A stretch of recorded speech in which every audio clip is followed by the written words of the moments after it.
Hi, I'm Dwayne Davis, and I wrote a little poem. Hope you guys like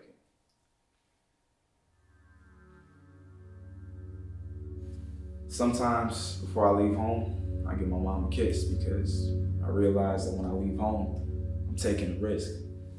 We went from being beaten, hung in trees, and getting whipped to having a little set of rights and having the same one stripped. I'm baffled by how a badge attached to a blue shirt with a clip can cause all the humanity beneath it to be eclipsed. It's like snapping a finger. Happens so quick. 1,000 hours at the academy, you can have someone lynched. Now, as the melanated population feels cornered and pinched, you're faced with the same dilemma as Atticus Finch. Now, I guess you can remain adamant if you don't see the problem as being nearly as bad as it is, but picture this. Having a pistol as readily as a toaster strudel, but instead of shooting black and brown people, they're shooting labradoodles. Now, if white people weren't mad before, I promise you how to do it. It's just puzzling how it doesn't have the same effect when humanity's added to it. Picture a kid walking up to a casket and seeing his dad in ruins and having the whole world justify his murder because dad was a bad influence. Now picture this. A cop kneeling on the neck of Lil Rex, your puppy.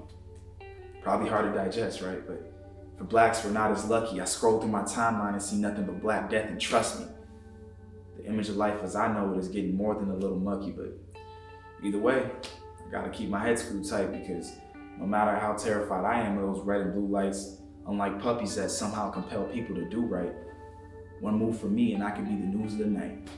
Headline saying, another unarmed black kid loses his life to yet another cop that he was refusing to fight, and the judge will probably refuse to indict and somehow get mad about all the raging incites.